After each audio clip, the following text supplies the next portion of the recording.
Hey everyone, welcome back to Brainstorm. In this video, we're going to go through the 2021 probability methods paper from level 2 mathematics. So let's jump into it. So question 1. New Zealand is well known for its cafe culture, and the availability of coffee has increased significantly over the last 20 years. However, there is growing concern that teenagers are consuming more caffeine with potential negative effects on sleep behaviors and performance at school. So part A. A school was concerned about this issue and conducted an online anonymous survey of 300 of its senior students. It asked if students drink coffee regularly, which means that they drank it at least 3 times a week, and if they had any sleep-related issues. And we can see the data is summarized in this table here. So part I. According to the results of the survey, what proportion of senior students drink coffee regularly? So what we want to know is the probability, in fact I'll do it with 2 dashes, so the probability that students drink coffee. So probability of drinking coffee, right? And this is pretty simple. All we need to do is look at our table here. We look at, well, how many students are drinking coffee, right? So there's either they have sleep issues or they don't have sleep issues, but nonetheless, that's going to sum to the total number of people that drink coffee, right? So we know that there's 122 students that drink coffee, but we want a proportion, right? Which means we want this relative to the amount of people actually surveyed, right? And so if we look at the total number of people in the survey, and they told us here it's 300, but we can see it's also 300 down here, so our proportion is 122 over 300.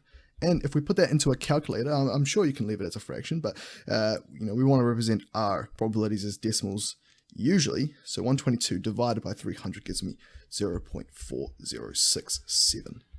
Right, so this is my probability for part I. Part II or part 2. What is the probability that a randomly selected student from the survey who has sleep issues also drinks coffee regularly, right? So this is what we call conditional probability, right? So what this means is we're looking, given that they have sleep issues, we want to know a probability, right? And so the way that we represent this is we'd say we want the probability that they drink coffee regularly. So the probability that they drink coffee regularly, given, and we use a dash or like a straight line to represent, given that that they have sleep issues, right? So given that they have sleep issues, right? And so usually when we read questions and we say that if it says if or given or they have, that's conditional, right? Because the probability depends on that statement, right? So that in this case, the probability depends on if they have sleep issues. So how do we calculate this?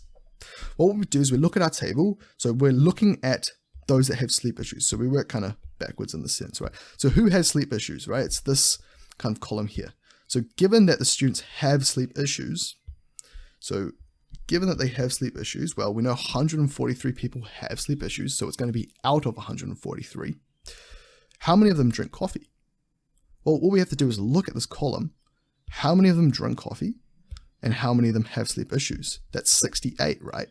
So we're going to have 68 of them drink coffee and have sleep issues, and that's compared to all of the people that have sleep issues, which is 143. So our final probability is 68 over 143, which is going to give me 0.4755, right? Part 3. Jack looked at the data for students with sleep issues and noticed that, well, few of them drink coffee regularly. He claims that this means that it is less likely for coffee drinkers to have sleep issues than those who don't drink coffee. Explain Jack's reasoning and justify why he is wrong, and we need to include calculations to support our answer. So what does this mean? So he's saying that, if we look at our table up here, what is he saying? He's saying that so if you have sleep issues, few of them are drinking coffee regularly, right? So we're kind of looking at this table here. So given they have sleep issues, he's saying, well, there's a smaller number here than here. And so what that means is that, or what he's suggesting that it means is that it's less likely for coffee drinkers to have sleep issues just because this number is lower than this one here, right? So why is he wrong? It might be easier, in fact, if I copy this table and I bring it down. Oh, hopefully that worked. Paste the image. All right. So this is the table I've just taken a snippet of, right? So although he's just comparing the numbers, and yes, this number is lower than this one, when we compare things, we should compare them with probabilities, right? We need to consider proportions and not just straight numbers, right? Because just straight numbers they can be skewed depending on how many people I actually surveyed, right? And so if we take proportions, we can actually understand the true underlying, I guess the true underlying, probability or proportion of people that are actually, having sleep issues, I guess. And so what I'm trying to say or get at, right, is, look, let's look at the probability that you have a sleep issue,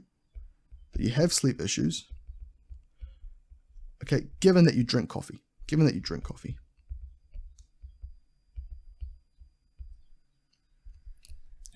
So what's this probability? Well, we're saying given that you drink coffee, so that's out of, I think this is 122. So out of 122, how many people actually have sleep issues? And that's 68. So what's this going to be? It's going to be 68 over 122, which is 0.557. Now let's look at the probability that you have sleep issues given that you don't drink coffee, right? It's given that you do not drink coffee. Well, this is now out of 178, right? Because now we're looking at this row here. So this is out of 178 because these are the people that don't drink coffee, which is this row. And how many of them have sleep issues? Well, we just look here, it's 75. So 75 over 178. 75 over 178 is going to give me 0.421, right? So these are our probabilities here. So look what we're doing, right? So what Jack has said is he's saying that, well, it's less likely for coffee drinkers to have sleep issues. But if we look at our probability here, given that they drink coffee and have sleep issues, this probability is 0.557, right? So 0.557, is this greater than the people who have sleep issues that don't drink coffee? Well, no. Yes, it is, sorry. It is bigger than that. So we've got 0.421, right? And so we're saying that the probability here is greater than the probability here.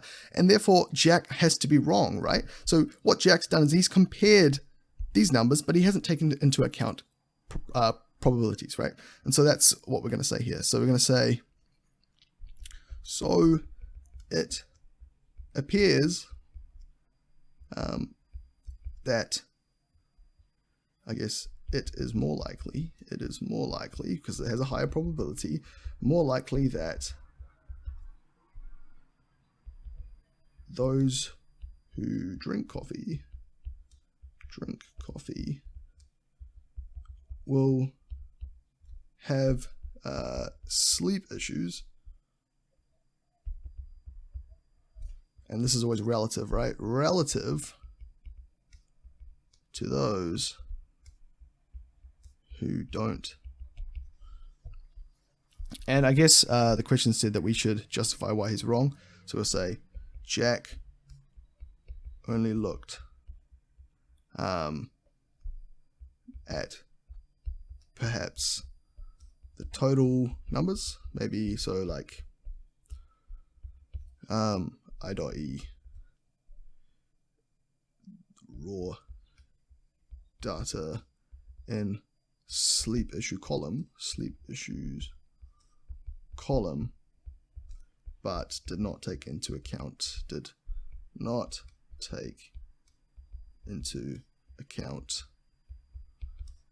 probability.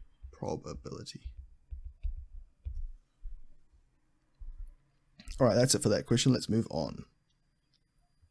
So we've got a new, obviously the same table here. B, it is well known that many of the popular energy drinks consumed by teenagers in New Zealand contain caffeine in even higher doses than coffee. The same survey also asked about the consumption of energy drinks. It found that, well, 36 students didn't drink coffee, but they did drink energy drinks. Only 7 of these students had no sleep issues. So what we're going to do is we're going to use this information to fill out our table below. All right, so what have they told us? 36 students didn't drink coffee, but did drink energy drinks.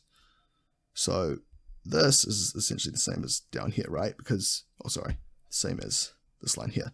So we're saying 36 people did drink energy drink without coffee. So the total number of people here is indeed 36. And what we can do now is we can fill out this number here, right? If we subtract off everything from this column, we can find out the missing info. So 300 minus 122 minus 36 is going to give me 142, right? Because essentially all of these need to sum to 300, right? So if I check that 122 plus 36 plus 142, we get 300, right? So we're saying that the number of students surveyed which don't drink either coffee or energy drinks is 142, okay? So what else do we know? So only 7 of these students who drink energy drinks but not coffee have no sleep issues, right? So this number here is indeed 7. And so now I think we have enough information to fill out the rest of the table. So these two, this row must sum to 36, right?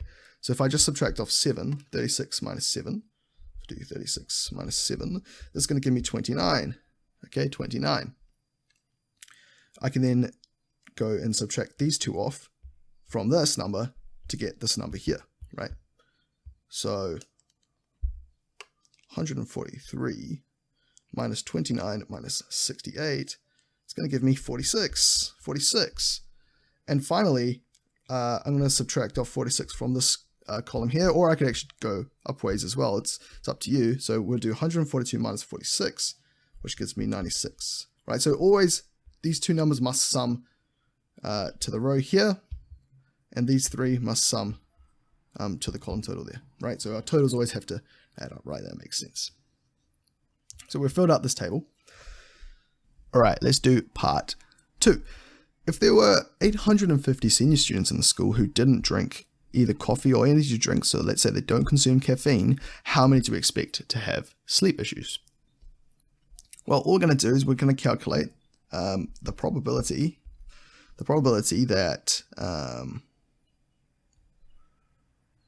what do we want to do? The probability that they have sleep issues. Probability that we have sleep issues, given that we don't consume caffeine, right? Don't consume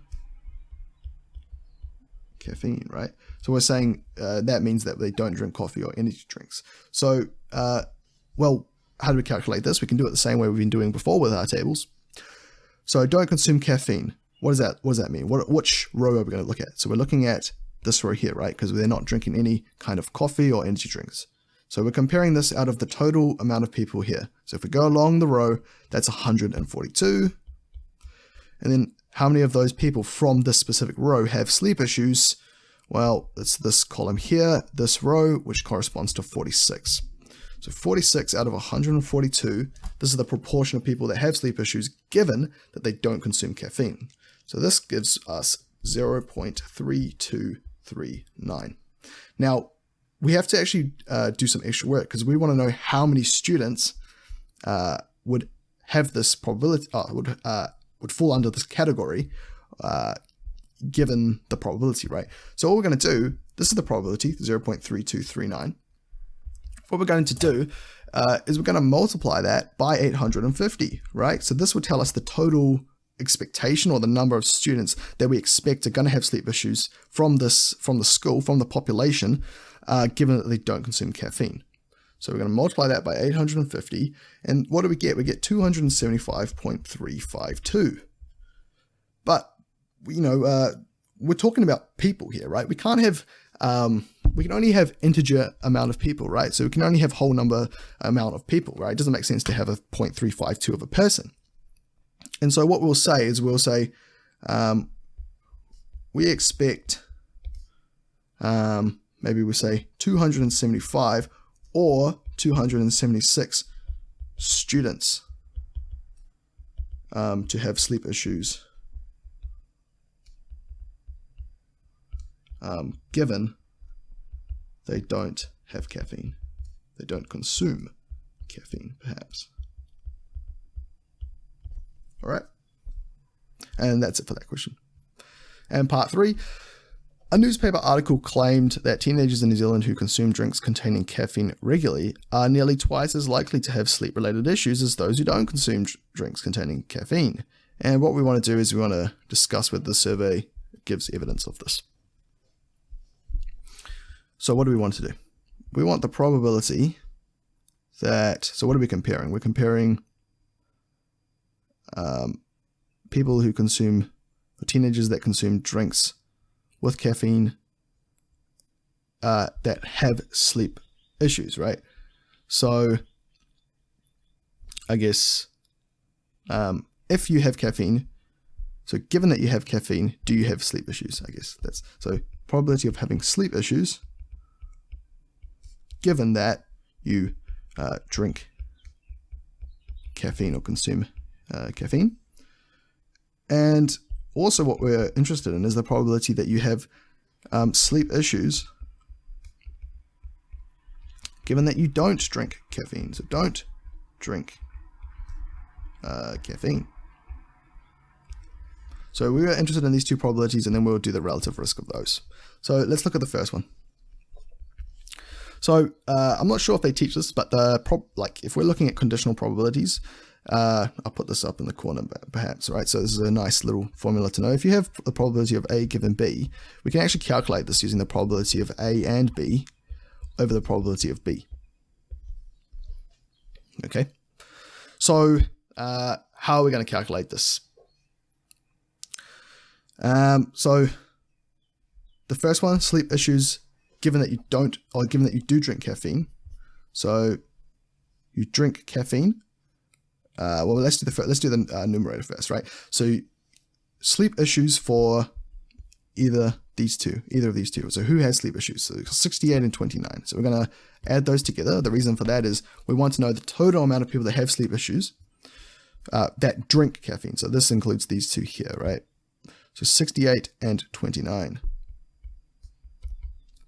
Okay, and we need to divide that by the amount that actually drink caffeine, right? So the total amount of people that drink caffeine is 122 and 36.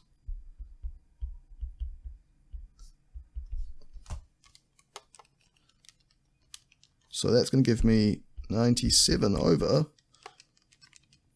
158. 97 over 158, which gives me 0.614. 0.614. And let's look at this other probability, the probability that you have sleep issues given that you don't drink caffeine. Well, this is quite a simple one, right? So that's 46 over 142, which I believe we actually already calculated over here, right? So 0.3239, so 0.3239. All right, and then what we can do, I suppose what we can do is we can just simply calculate the relative risk. So we're comparing caffeine over non-caffeine, right? So we just divide the probability. So 0.614 over 0.3239. So 0.614 over 0.3239. So we get 1.8956 times. So what we're saying is that if you drink if you consume caffeine, you are 1.8956 times more likely to have sleep issues compared to those that don't drink caffeine.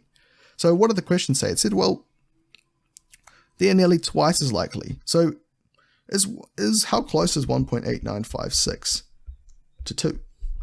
Well, it's pretty close. So in my opinion, it's really up to you how you want to discuss it. But I would say, yeah, I think there's sufficient evidence to support the validity. It might be a bit exaggerated, but yeah, there is some evidence right there, right? So we better say it is 1.8956 times more likely for those who consume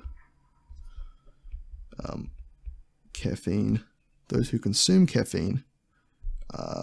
to have sleep issues relative to those who do not consume caffeine. Do not consume caffeine. Right?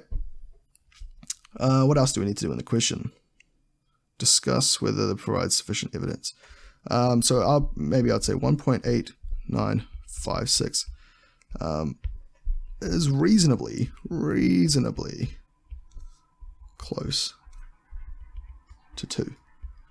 So is the claim valid? So the claim is valid, in my opinion. It is valid, but maybe a little exaggerated. Maybe a little exaggerated. All right. So that's good there. But we also need to talk about if it's sufficient. So do we have sufficient evidence? Oh, sorry, we've done the sufficient evidence, but can we actually generalize from the school survey to the population of teenagers in New Zealand? So we've taken a sample size of 300. We took a sample size of 300 from just one school, right? From one school. If we want to generalize,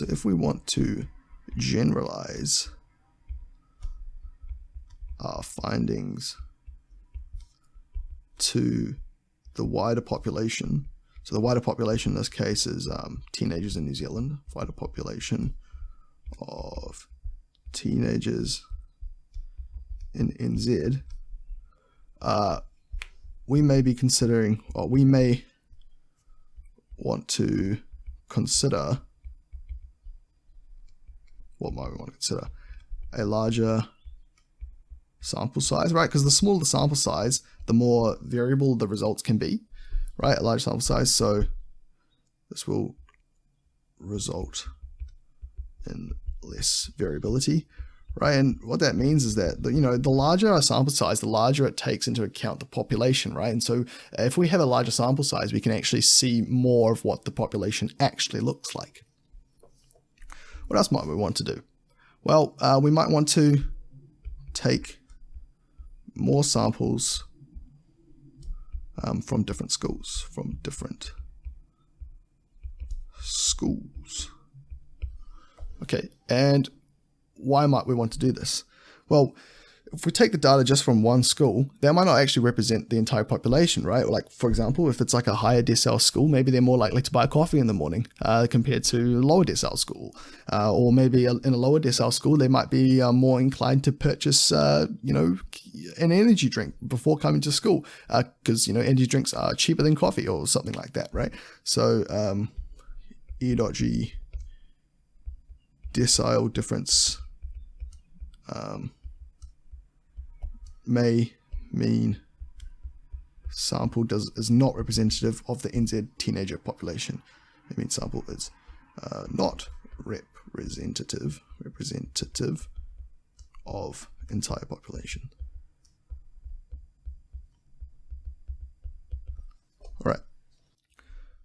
All right, let's look at question 2.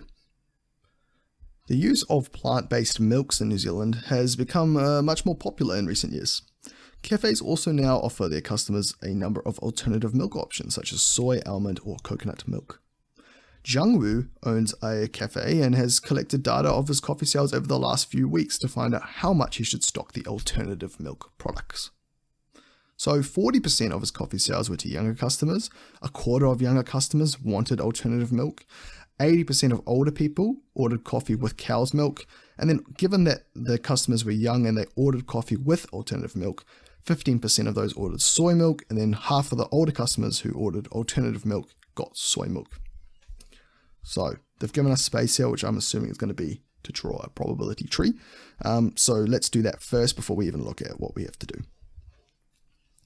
So Jungwoo owns a cafe, and so for like probability tree stuff, I like to just go straight down. So we'll work at sentences one at a time.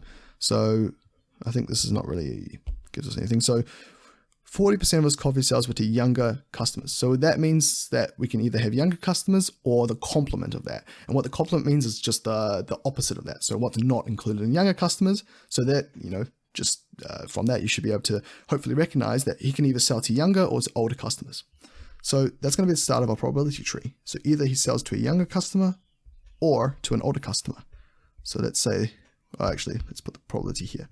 Younger and older. So the probability of him selling coffee to younger people is 0.4, so 40%. And so the probability of him selling to older people is 1 minus that, which is 0.6, right? Because remember, our probabilities must sum to 1. Okay, and then 1/4 of the younger customers requested alternative milk. So we can either have they buy alternative milk or they buy cow's milk, right? So alternative, and cows.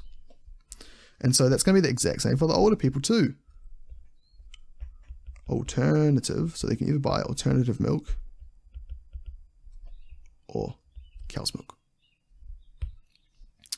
So 1/4 of younger customers requested alternative milk, so that's 0.25 or 1/4. And so the amount that requested cow's milk is 1 minus that, so 1 minus 0.25, which is 0.75, so 3/4, right? So this is that line done, this is that line done. So now 80% of older customers ordered coffee with cow's milk. So here this is 0.8 and this must be therefore 0.2. This line is done too.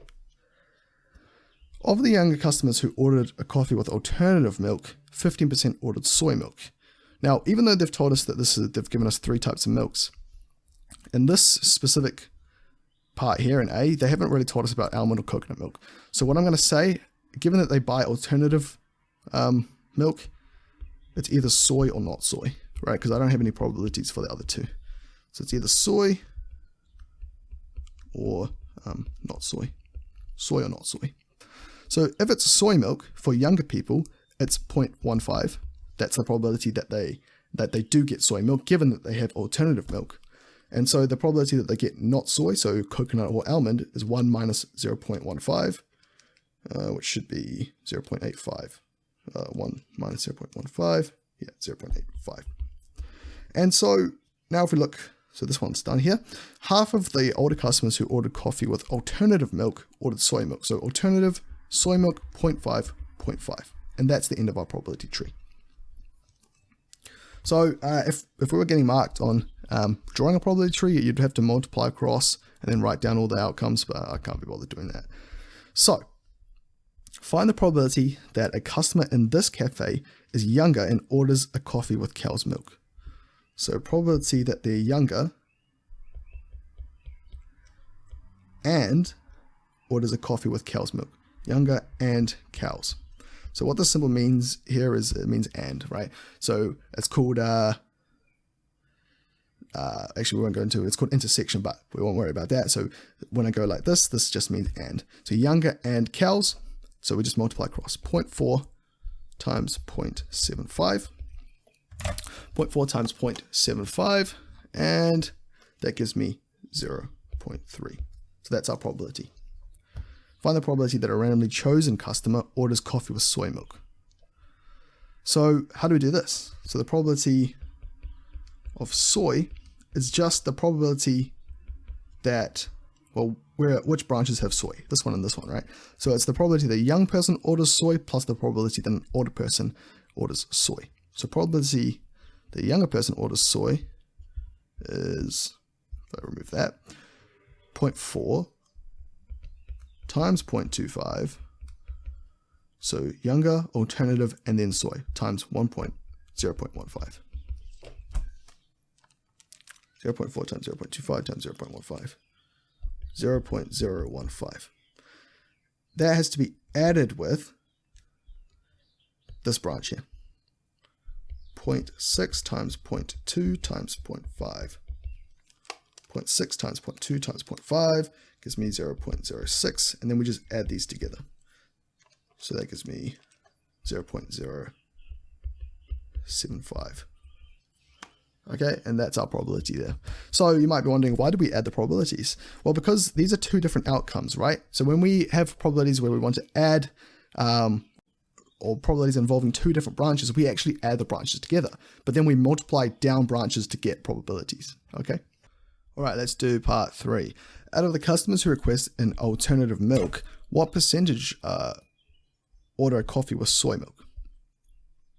So what's this? The probability that we want soy milk given that they have alternative milk. So soy given alternative.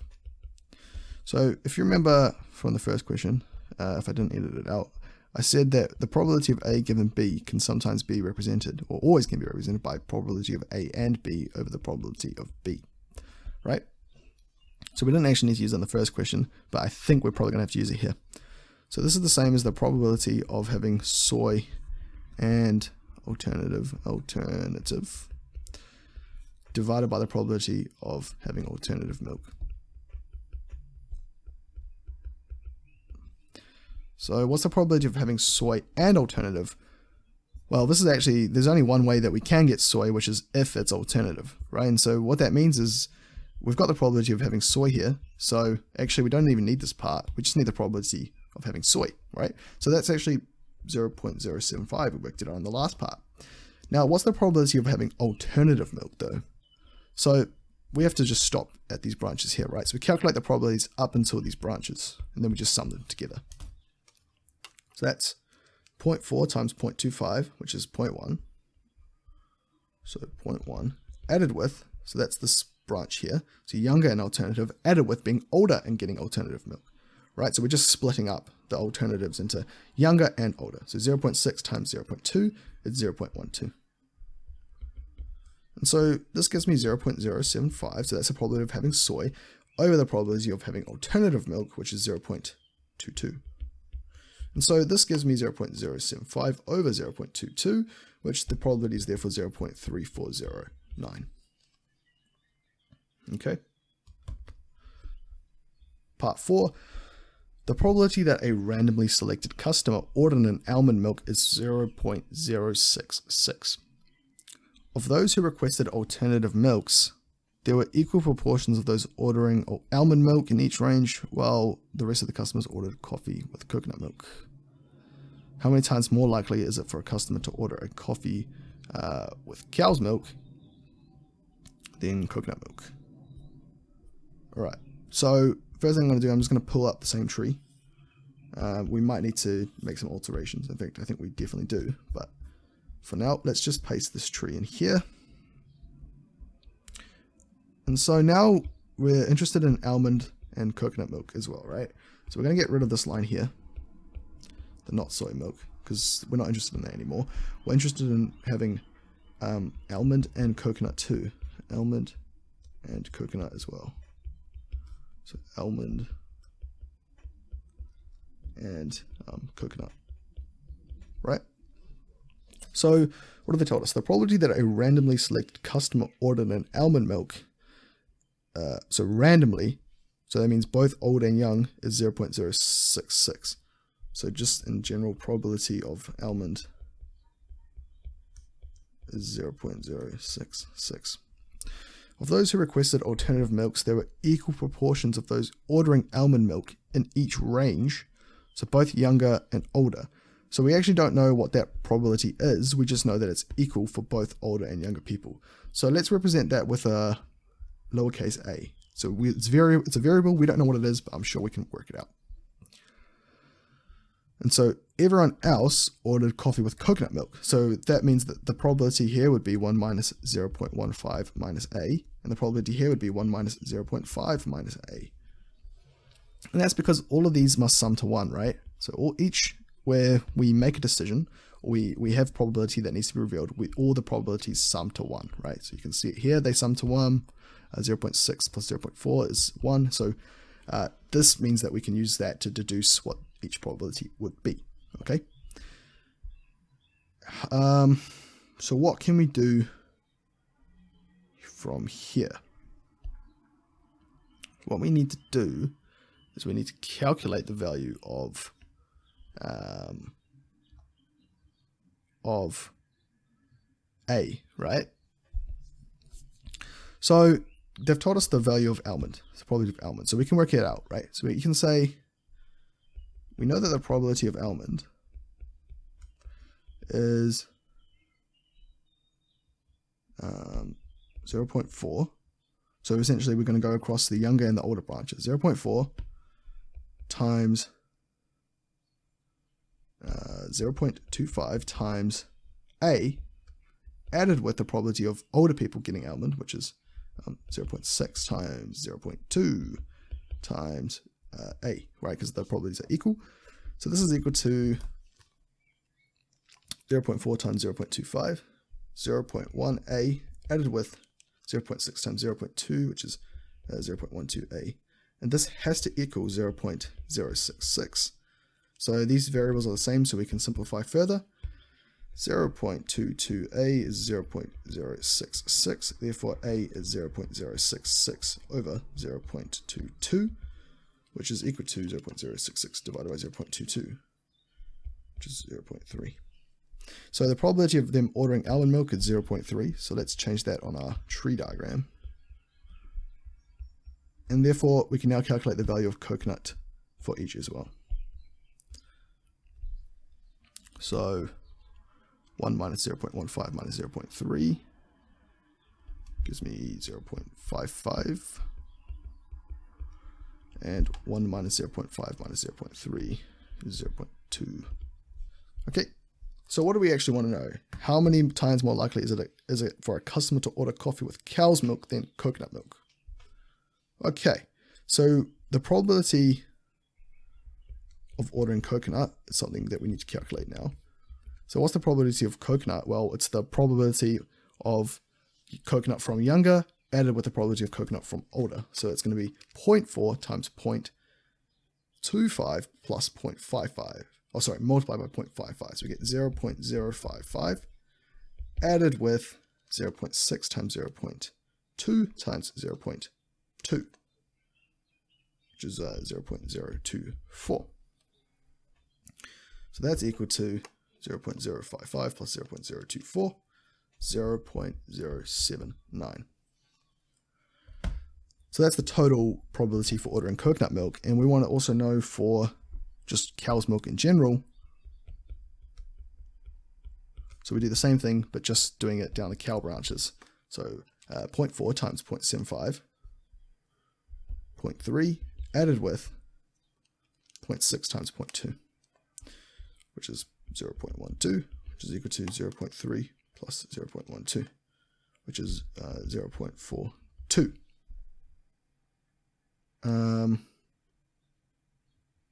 Yep. So then finally, how many more times is it likely to order cow than coconut? We just do the division, right? So 0.42 over 0.024. Sorry, not 0.024, over 0.079, which is this probability here. We get, I've done something wrong, because I got 5.3. So it must be my calculation for cows that is wrong. Should be 0.4 times 0.75, which is 0.3, added with, 0.6 times 0.8, which is 0.48. So I think I did alternative. Sorry, should be 0.3 plus 0.48, which is 0.78. 0.78. So now if we calculate the probabilities, 0.78 divided by 0.079, we should get 9.873, which is approximately 10. So we can say 9.9 times more likely. Cool. All right, let's look at part B. Kathy prefers to drink a flat white coffee but is allergic to cow's milk and dislikes soy milk. When she goes to a cafe for the first time, if it doesn't have alternative milk, she'll order a long black. And this happens 30% of the time. She found that out of all the cafes that offer alternative milks, 40% of them will have both almond and coconut milk. And if they have both, she's going to flip a coin to choose either one. But she also noticed that if a cafe has only one of those milks, so either almond or coconut, it's twice as likely it's going to be almond relative to coconut. So we better fill out this probability tree first before we look at the questions. So sentence by sentence, first sentence is irrelevant. So she goes to the cafe. If it doesn't have any alternative milk, she gets a long black. That's 30% of the time. So they've given her this probability here. That means the probability of her getting a flat white is 70%. And that's because 0.7 plus 0.3 adds to 1. And down our branches, they must sum to 1. She found that out of the cafes that offer alternative milk, so we're here now, right? About 40% have almond milk. So that's this number here. 40% have almond and coconut milk, right? So that means that the probability that they only have one of those is 0.6, right? Because again, they have to, down the branches, they must sum to 1. Or like when they split, they must sum to 1, I should say. If they have both, so they're having both here, so we're here now, she's going to flip a coin, which means the probability of having coconut or almond is 0.5, right? Because assuming that we have a fair coin, it can either be heads or tails, which is 50-50, yeah? So that's that paragraph done. Kathy has also noticed that if a cafe has only one non-soy alternative, which is this one here, it's twice as likely to be almond as coconut. So, how do we find the probability here? So, what's one fact that we can use? We know that we're splitting here and that has to sum to 1. So, if we use a little bit of algebra, let's let the probability of the probability of coconut, because twice as likely to be almond as coconut. Yeah, so let's go coconut has a probability of C, and if we add, it's twice as likely to be almond, so 2C is going to equal 1. And how have I come up with that? So the probability of coconut, so the probability of almond is 2 times that of coconut. So that's 2C. And if we just add C on, we've only got, 2 branches here. So they have to sum to 1, right? So as you see, 0.5 plus 0.5 sums to 1. This sums to 1. This sums to 1. And therefore, these branches also sum to 1, right? So C plus 2C gives me 1. 3C is equal to 1. And therefore, C is equal to 1 over 3. So because of that, if C is equal to 1/3, we can put 1/3 here, and then almond is double that, right? So almond's 2C, so we could say A is equal to 2C, therefore A is equal to 2/3, right? 2/3. And that's the end of our probability tree. So overall, is it more likely for Kathy to have a long black, an almond milk flat white, or a coconut milk flat white? What's the probability of having a long black? Well, it's pretty easy. We just look here. It's 0.3. What's the probability of having an almond milk flat white? Almond milk flat white. So we have to look at all the branches which have almond, which is here and here. They're 2 different branches, and therefore we're going to sum those individual probabilities together. So 0.7 times 0.4 times 0.5 added with 0.7 times 0.6 times 2/3. This is equal to 0.7 times 0.4 times 0.5 gives me 0.14. And this probability here, 0.7 times 0.6 times 2/3, also gives me 0.28. So if we sum those together, we get 0.42. 0.42. So the probability of having an almond milk flat white is 0.42. And finally, the probability of having a coconut milk flat white, we just do the same thing, but with coconuts. With the coconut branches, right? So this branch here and this branch here. So that's going to be 0.7 times 0.4, 0.7 times 0.4 times 0.5, which is 0.14 again, added with 0.7 times 0.6 times 1/3, which is 0.14, which gives me 0.28. So all we have to do now is compare the probabilities, 0.3, 0.42, and 0.28. Which one has the highest probability? Well, it's almond milk flat white. So probability of almond flat is highest. Therefore, this is most likely choice. Okay, and yeah, I think that's all we need to say for that question. Right, let's do question 3. A cafe manager notices that the amount of time a customer waits to receive their takeaway coffee varies. He collects some data over a week and finds the mean time waited is 7 minutes with an estimated standard deviation of 1.5 minutes. Assume that a normal distribution can be used to model the waiting time for a takeaway coffee at the cafe. Find the probability that a customer receives their coffee within 5 minutes. So, we want the probability that the event occurs within 5 minutes, which means X is less than 5. Right? So, what's X? X in this case is receiving a coffee, and we're going to model that with the normal distribution. So, unfortunately, my trial for the emulator on my computer has ended, so I'm going to have to use the real calculator, and I'll walk you through it, and then hopefully I'll be able to get some kind of something on the screen using a different computer or something. Okay, but the probability that X is less than 5. How do we do this? So we're going to go to menu in your calculator. You're going to go to stat. You're going to click distribution, normal, so F1, and then we're going to choose NCD. So we want the data to be variable, and then we're going to choose our lower and upper limits. So the lower limit here is going to be -1E99, and the upper limit is going to be 5. Now, what's the standard deviation? It's 1.5, and the mean is 7. So if we click enter, the probability of this is 0.09121121, which is equal to 0.0912. Right, so that's the probability of getting a coffee within 5 minutes, which, to be honest, is pretty slow, right? That's only like 9.12%.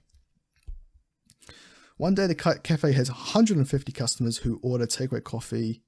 How many of these would you expect to have to wait between 8 and 10 minutes for their coffee? So we want the probability that X is greater than 8 and less than 10, right? So between 8 and 10. So I'm assuming this is going to be non-inclusive. So we're just going to do the exact same thing. We go to our calculator, and we're just going to change the lower and upper limit. So the lower bound here is 8, and the upper bound is 10, right? So keeping the standard deviation and the mean the same, we're going to get a probability of 0.2297. Now, we're not done yet, because we want to know how many customers. This is just a probability. So we're just going to multiply 150 by 0.2297.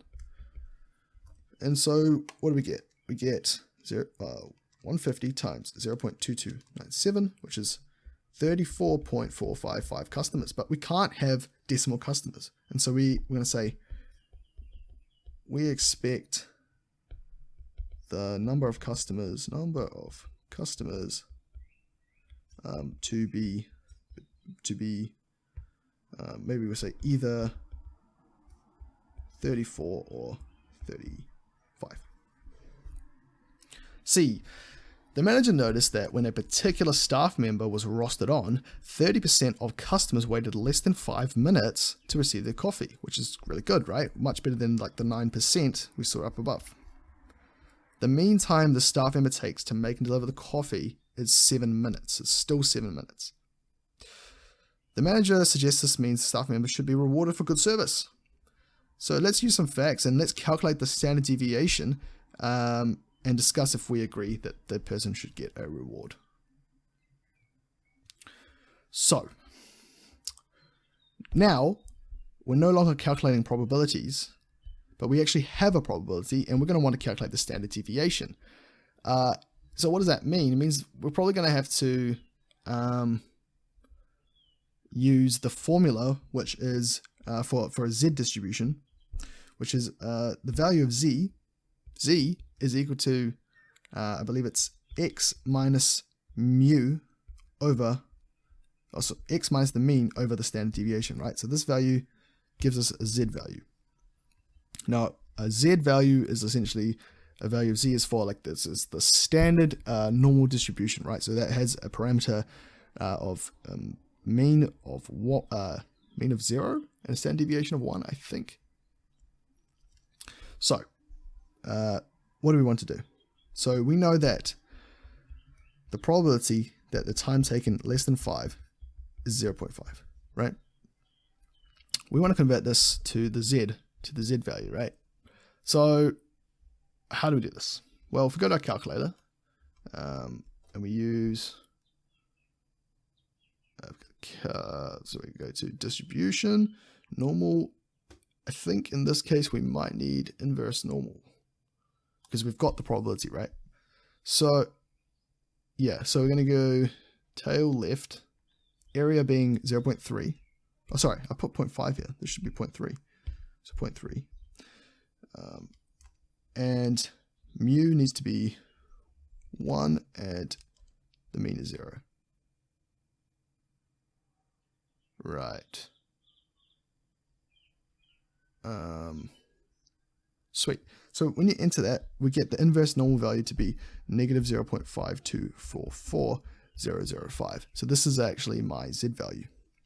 So negative 0.5244005. In fact, we probably don't need that precision. We'll just go to negative 0.524 is equal to the value of x. So in this case, the value of x is 5, right? This is our value of x. Let's say 5 minus the value of mu, which was 7, still 7, over the standard deviation, which we haven't calculated yet. So now let's calculate for it. So mu, so not mu, the standard deviation is what we'd say negative 2 over negative 0.524, which is equal to negative 2 divided by negative 0.524, 3.816. In fact, 3.817 minutes is the standard deviation. So what was the standard deviation originally? It was 1.5. So this mu, I keep saying mu, standard deviation is much greater than 1.5, right? So what does that mean? Well, standard deviation is a measure of variability, right? The more, the larger the value of a standard deviation, the more variation we're going to see within our data, right? Or within our distribution. So what does this ultimately mean? So there is greater variability,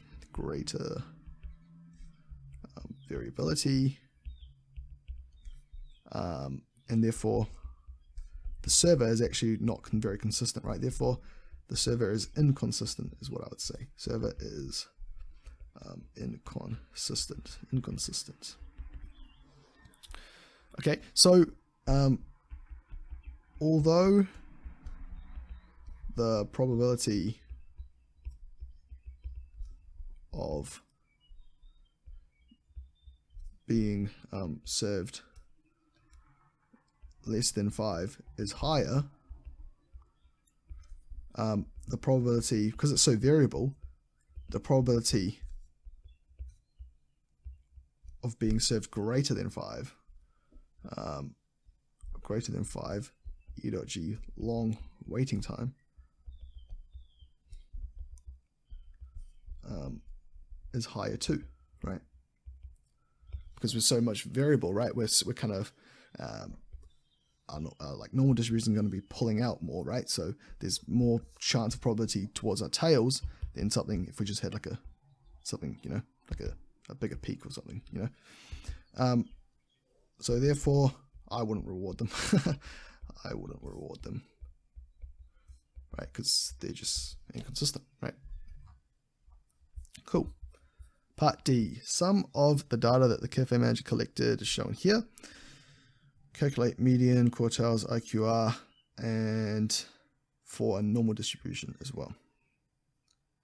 Okay, so they're giving us a table to fill in our data. So let's just pull from figure 1 first. So where is our median? The median is going to be this part here. So our median is 6. What's the lower quartile? It's this one here, which is 5. And our upper quartile, oops, yep, cool. Our upper quartile is going to be 8.5. And our IQR is 8.5 minus 5, which is 3.5, right? And so now for the normal model, what's our median? It's going to be the same as the mean, which is 7. And how do we work out the lower quartile, upper quartile, and interquartile range? So for a normal distribution, or in fact, we know that the IQR is the middle 50%, right? So we'll say this is our middle 50%, right? So our middle 50% is this. And so the area, so if we had a normal distribution, we want to calculate the area, like the middle 50%, right? So let's say that's like the middle 50% or something, right? Well, what we can do, we can use the inverse normal to do that. So we can use, go to distribution and go to normal, so F1, and then you click inverse normal, which is using F3. But because we're using the middle 50%, the tail now has to be changed to center. So click F3 to change that to central. Now the area is the middle 50%, so 0.5, and we use mean of 7 and standard deviation of 1.5. So if you click enter, you will get two values for x. So x1 being inverse is equal to 5.98826, and x2 inverse 8.0117. So this tells us that here the value is 5.988 and here the value is 8.0117. And so here we can just chuck in the values. So we're going to have 5.99 and here 8.01, and then the IQR is just 8.01 minus 5.99. So 2.02. All right, at the start of the question, you are told to assume that a normal distribution model can be used to model the waiting times. Is this assumption appropriate? And we need to refer to center, spread, and shape. Okay, cool. Center, spread, shape. So let's compare the center of the normal model to the center of the figure 1. I assume that's what we're comparing to, is it?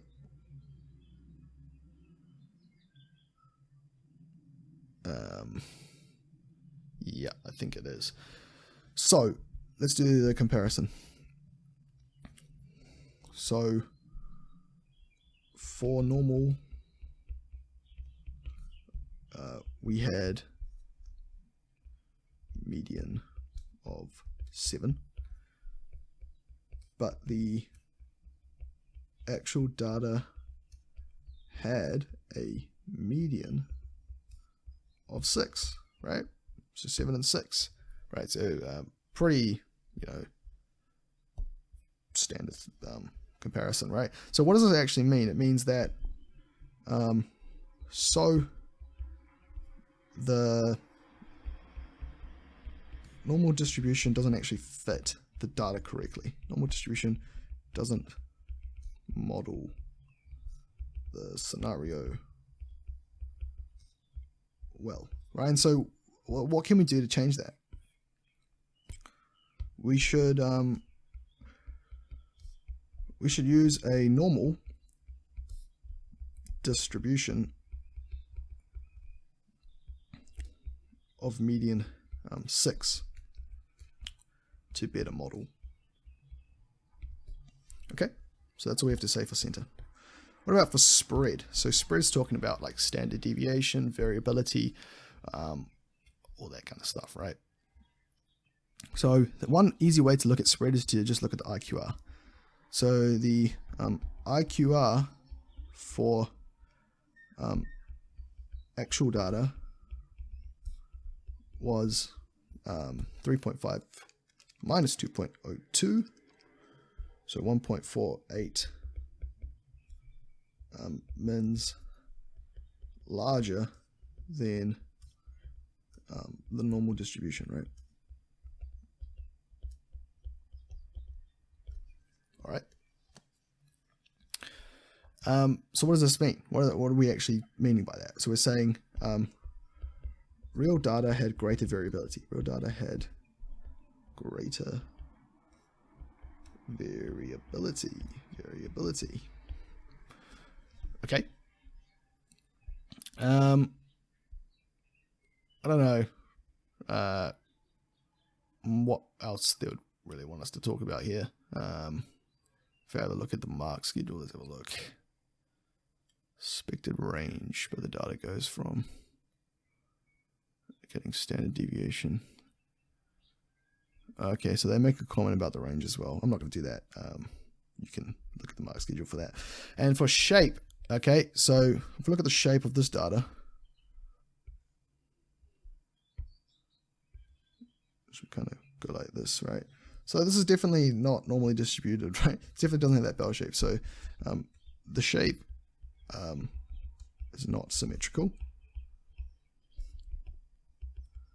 for the actual data,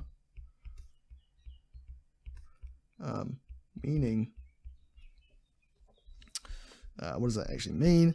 Meaning that it does not fit the normal distribution well, I suppose.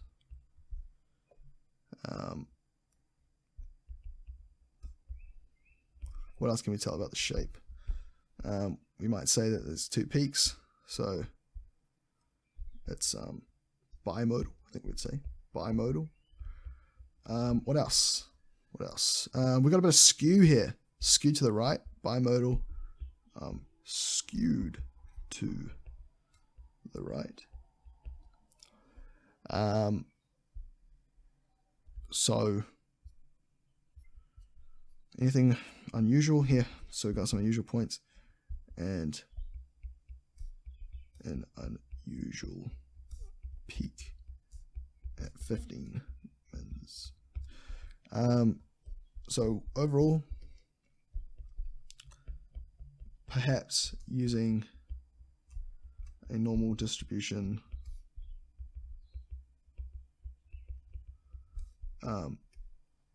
was not wise, and maybe for extra justification we might suggest another distribution.